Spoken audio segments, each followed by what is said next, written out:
Eh bien, bonjour à toutes et à tous et bienvenue à cette dernière séquence Métiers de demain du Forum Le Monde Nouveau consacré au transport durable. Alors, je suis Estelle Brisset, je suis très heureuse de vous accompagner tout au long de ces 10 pastilles Métiers de demain disséminées dans ce programme si riche et si dense du Forum Le Monde Nouveau, un événement organisé par le groupe La Dépêche et qui se veut être un accélérateur des transitions écologiques, économiques et sociales en territoire. Alors, cette pastille Métiers de demain, qu'est-ce? Eh bien, l'objectif, c'est de réfléchir ensemble face à ce contexte mouvant et cet océan d'incertitude dans lequel nous naviguons tous. C'est de réfléchir ensemble à ce que seront les métiers de demain. Et quand on dit métier de demain, on pense souvent high-tech, robotique, voire conquête spatiale. Mais en fait, ici, au Forum Le Monde Nouveau, on a parlé et on va continuer à parler de numérique, bien sûr, par exemple.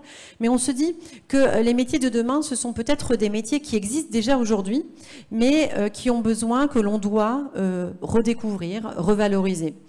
On se dit aussi que les métiers de demain, ce sont peut-être des métiers qui existent déjà, mais qui doivent évoluer, s'adapter, faire peut-être mieux plutôt que plus, des métiers durables, ancrés sur les territoires, qui remettent l'homme et la nature, l'humain et la nature au cœur et qui sont porteurs de sens. Et puis ces séquences métiers de demain, elles s'adressent bien sûr aux jeunes, j'en vois quelques-uns dans la salle, mais pas que, parce qu'on vit dans une société où on est moins sur des rails, on a tous envie de changement ou besoin de reconversion professionnelle. Et donc on espère que ces témoignages inspirants qu'on vous propose de partager avec vous vont peut-être créer des déclics, faire naître des vocations et vous donner envie, vous aussi, de construire ce monde nouveau. Eh bien, et le monde nouveau, ça passe par le transport durable. Et c'est notre dernière thématique du forum. Avec vous, Jean-Marc Dardalon, merci beaucoup de venir témoigner. Alors, vous êtes fondateur de Red & White, qui est partenaire de ce forum Le Monde Nouveau, et qui est une solution de mobilité durable via une application numérique. Donc, vous êtes doublement dans les métiers de demain, parce qu'on parle transport durable et puis on va parler numérique aussi. Et c'est une application qui n'oublie pas les territoires ruraux et périurbains et qui pense au bien-être de ses chauffeurs. Bref, j'ai envie de dire un peu l'anti-Uber. Alors hier, j'avais l'anti-Amazon. Aujourd'hui, j'ai l'anti-Uber. Donc, je pense que la révolution est en marche. Alors, justement, pour commencer, commençons par le commencement. Comment est-ce qu'on peut définir le transport durable ?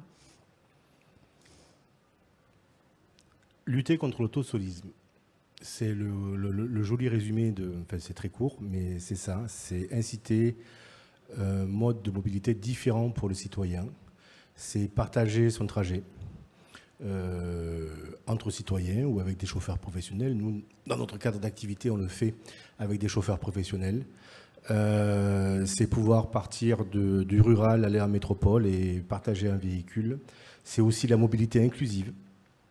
Et qui dit mobilité inclusive, il y a inclusivité, c'est pas les invalides ou les handicapés ou les personnes fragiles d'un côté et les valides de l'autre, c'est pouvoir partager le véhicule ensemble. 4 handicapés sur 5 n'ont pas besoin de voitures spécialisées. C'est utiliser des voitures électriques, même si elles sont un petit peu critiquées aujourd'hui, ça demeure quelque chose de extrêmement efficace sur la baisse des émissions carbone roulantes. Après, on pourrait critiquer la fabrication des batteries, le recyclage des batteries. Mais à titre professionnel, ces véhicules vont parcourir 700 000 km sur un seul véhicule. Donc en longévité, c'est évidemment quelque chose d'extrêmement efficace pour lutter contre les émissions carbone. Alors effectivement, on se dit que le premier pilier, on va dire, du transport durable, c'est ça. C'est l'intérêt pour le climat et la baisse des émissions carbone. Mais pas que, le transport durable, ça n'est pas que ça. C'est aussi peut-être le transport durable au niveau humain et au niveau social au sein de l'entreprise pour les chauffeurs. Il y a l'aspect social. Ce qui est extraordinaire dans cette transition écologique, c'est qu'on peut innover tout en mettant l'homme au centre de cette innovation. Je viens de parler de longévité de véhicules. À titre professionnel, donc, un véhicule va pouvoir être utilisé pendant 7 ou 8 ans à raison de 100 000 km par an. Ce qui nous permet d'avoir finalement un outil de production quasiment à coût fixe, ce qui est une véritable révolution. On n'a plus de gasoil, on a très peu d'entretien, on a très peu de maintenance. Et donc ça permet de payer l'homme. Et c'est pas parce qu'on met en moins dans le gazole et dans le véhicule, on peut le mettre en plus. Exactement. Dans le salaire. Voilà, c'est les vases communicants. Ce qui nous permet, contrairement à tout ce dont on parle depuis des années, Amazon, l'ubérisation, les GAFA, etc., qui ne revendiquent en fait qu'une société de mise en relation. Hein, il faut savoir qu'aucune société de mise en relation est engagée dans le produit qu'elle vend. Hein, c'est l'exemple classique et qu'on connaît depuis très longtemps, c'est Booking. Vous réservez un hôtel sur Booking, vous n'êtes pas client de Booking, vous êtes client de l'hôtel. Ça, pour la personne qui réserve, c'est quelque chose d'évident. Mais pour autant, ce n'est pas évident de la mobilité, qui est extrêmement furtive par définition. Et les gens on pense que lorsqu'ils réservent une voiture sur une société de mise en relation, ils sont clients, si on la plus grosse, c'est un Uber, mais absolument pas. Ils sont clients d'un chauffeur lambda, qui est, où la société de mise en relation va facturer à son nom. Et c'est bien le chauffeur qui va facturer le passager. Ce qui veut dire que la société auprès de laquelle vous avez fait une réservation est complètement désengagée du produit que vous achetez.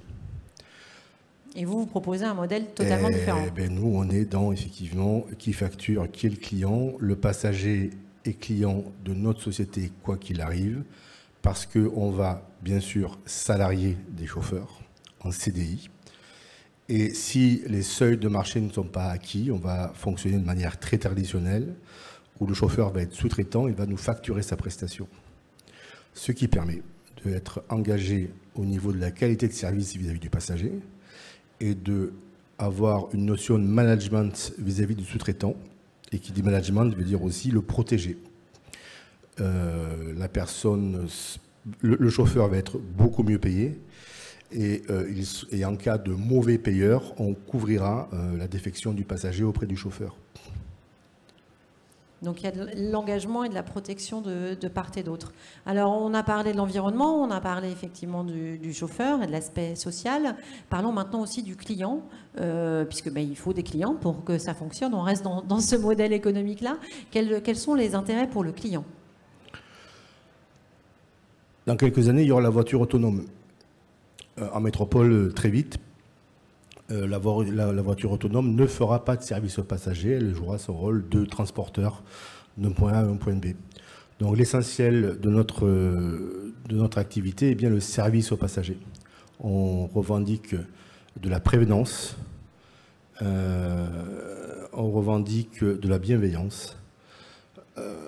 Par exemple, si vous réservez une course, que vous êtes seul avec vos 3 enfants et vous avez 4 bagages, vous allez pouvoir inscrire: est-ce que vous pouvez m'aider, s'il vous plaît, à transporter mes bagages, la sortie du train, on le fera.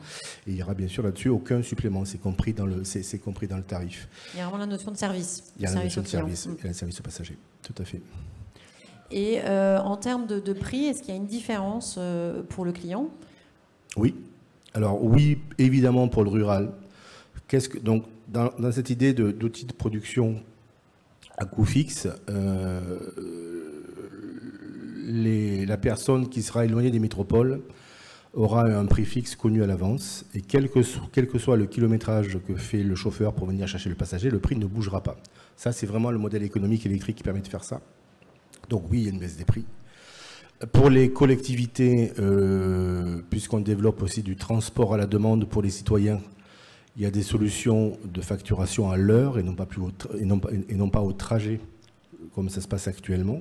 Donc bien sûr, c'est un effondrement, une qualité de prix ou un effondrement de prix pour la collectivité, ça coûte beaucoup moins cher. Et les tarifs sont fixes 24 heures sur 24, 7 jours sur 7. Donc c'est une solution efficiente. Et bien sûr, sur le partage de véhicules, où le passager peut réserver à la place, le prix de la place, une berline peut accueillir 3 passagers, donc le prix de la voiture est divisé par 3.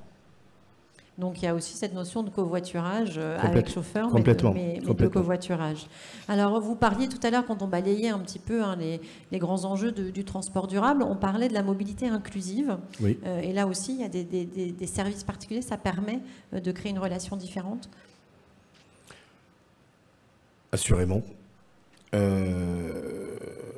On est prestataire, à Montpellier, il y a un cas spécifique, il y a le GHP qui a transport à la demande assez unique en France, puisque les adhérents du JHP peuvent demander un transport à la demande sans justifier du trajet, ce qui n'est pas en général le cas du transport à la demande. Quand vous faites appel à une association, une communauté de communes, vous devez justifier de votre trajet pour savoir s'il est pertinent par rapport au TAD. Là, ce n'est pas le cas. Donc on transporte par exemple sur Montpellier les aveugles et les malvoyants de Montpellier qui sont adhérents du GIP. On a un projet, mais qui est vraiment d'actualité dès cet hiver, c'est aussi de travailler avec l'handisport et d'amener des sportifs, pas forcément de haut niveau, hein, mais voilà, des sportifs en partage de véhicules électriques. Mélangés, d'une manière tout à fait classique et sans du tout de les amener au ski dès l'hiver prochain. D'accord.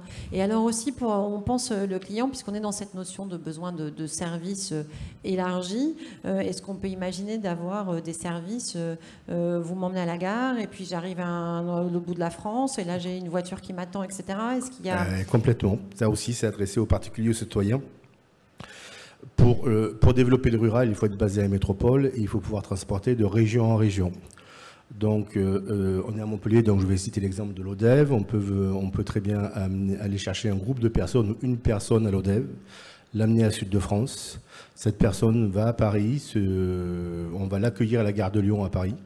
On va l'amener à son point de rendez-vous, exactement dans le sens, de la même chose dans le sens inverse. Mais c'est valable pour Strasbourg, c'est pour ça qu'on va ouvrir l'année prochaine à Strasbourg, à Lille, à Nantes. On est déjà basé sur Lyon. Donc il faut être dans les métropoles autour des nœuds de communication pour pouvoir développer cette mobilité rurale.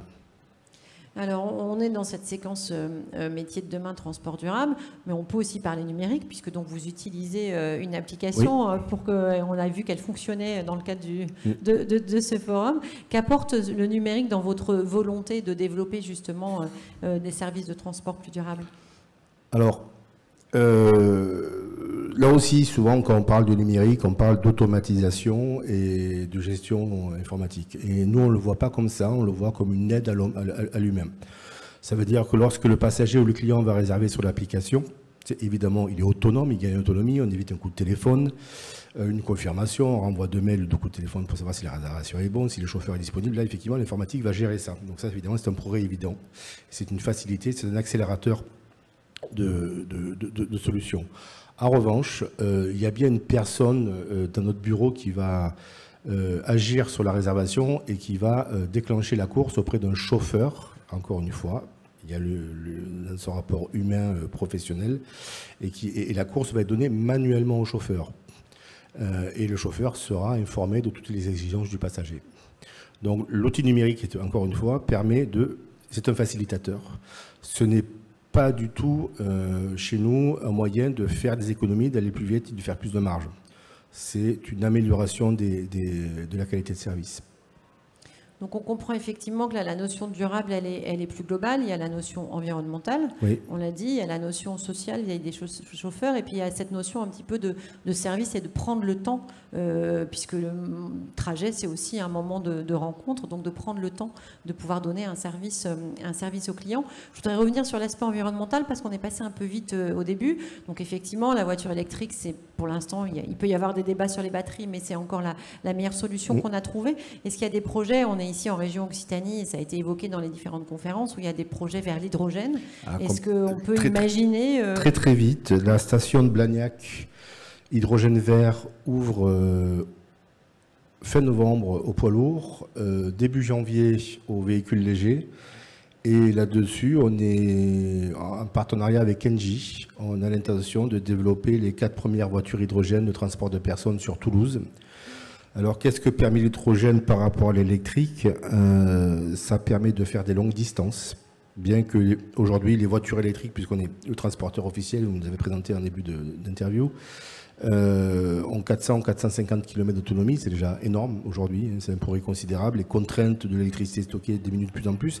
Mais quand même, quand on fait de longs trajets avec un client à bord, c'est assez désagréable de s'arrêter 25 minutes ou 30 minutes pour charger la batterie. L'hydrogène nous permet de faire un plein d'hydrogène comme si on faisait un plein d'essence. 2, on gagne en autonomie. On a à peu près 30% d'autonomie en plus sur une voiture hydrogène, ce qui permet de s'enfoncer dans le rural et de ne pas être angoissé par la charge où en rural, on ne va pas trouver de superchargeur. Donc on est forcément sur des charges longues et avec 600 km d'autonomie, on les dépasse quand même rarement en rural. Donc là aussi, on gagne en solution de service. Montpellier, Nîmes, Alès doivent ouvrir sur 2024-2025, donc d'ici 3 ans. Le Grand Est aussi doit développer ses bornes hydrogène. Alors, quand je dis hydrogène, c'est hydrogène vert, parce qu'on a déjà de l'hydrogène qu'on appelle gris, qui vient de l'extraction fossile. Là, je parle bien de vert. Donc, tous les appels à projets actuellement vont faire que d'ici 2024-2025, on pourra proposer des solutions professionnelles hydrogène au grand public. Donc la voiture hydrogène, c'est pour dans 3-4 ans. En Occitanie, c'est dans 3 mois. C'est déjà dans 3 mois. C'est dans 3 mois. Voilà. Et sur l'ensemble du territoire, oui, on est sur une échelle de 3 ans. Oui. Très bien. Alors, on vous sent investi dans cette mission. J'ai envie de vous poser une question un peu plus personnelle. Comment est-ce que vous êtes arrivé, puisqu'on est là aussi pour peut-être créer des déclics, inspirer des vocations. Comment vous en êtes arrivé à cette idée de Red and White? Déjà, je suis un local, je suis alésien. J'ai quitté la région en 91 et l'activité que je fais actuellement est une reconversion. Je suis issu du milieu de la télévision et du cinéma. J'ai une formation d'ingénieur du son.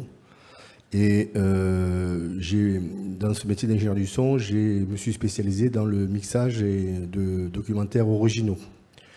Et toute ma carrière professionnelle a été ponctuée de films d'expédition, pôle Nord, pôle Sud, Sahara. Et depuis 1995, j'ai toujours traité du changement climatique à travers ces films. Donc ça a été ma prise de conscience de la nécessité de s'impliquer dans le changement climatique. Et puis, j'étais fatigué de la télé et je voulais rentrer chez moi. Donc, à 45 ans, je me suis dit, mais qu'est-ce que je vais faire dans le Sud, à Alès, pour pouvoir travailler? Moi qui n'ai jamais été salarié de ma vie, ça va être compliqué. Et puis, chaque fois que je rentre, je suis toujours rentré sur Alès en vacances et je me suis aperçu que, même comme utilisateur, que c'est de plus en plus compliqué de se déplacer sans voiture en rural. Et donc, j'ai pensé naturellement, pas vraiment naturellement, mais à la mobilité et trouver une solution de mobilité.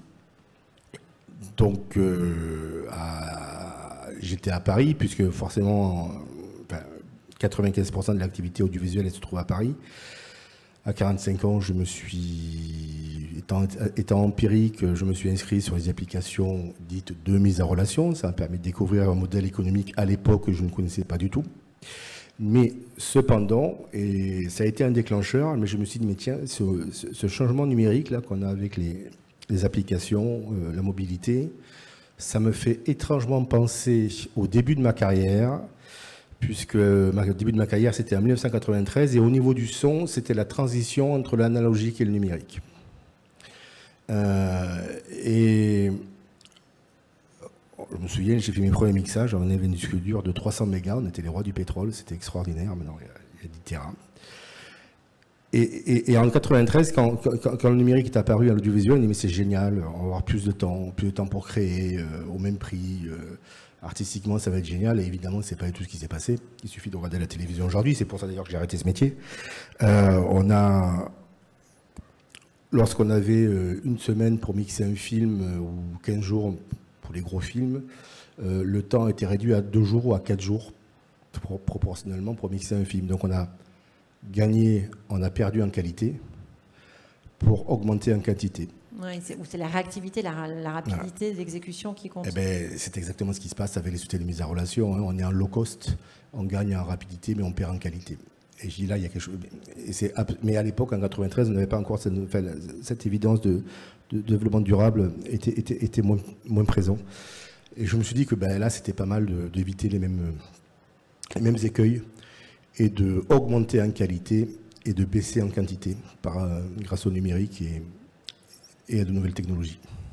C'est intéressant parce qu'au fil de ces rencontres inspirantes dans cette séquence métier de demain, on se rend compte qu'il y a toujours eu, le déclic est toujours né d'une expérience personnelle, d'un retour dans sa région ou d'une expérience qu'on a eue et où on s'est dit là, il y a quelque chose à faire. Et certains ont le courage de transformer cette impression et ce besoin en réalité. Merci beaucoup à vous. Juste une dernière question. On parle de métiers de demain. Est-ce qu'on peut imaginer que ces métiers du transport durable vont créer de nouveaux métiers? Est-ce qu'il y a une transformation à prévoir dans les métiers du transport? Je pense que ce métier de chauffeur va plus s'inspirer de l'hôtellerie que de l'activité de chauffeur dans les années à venir. Encore une fois, j'insiste sur la notion de service.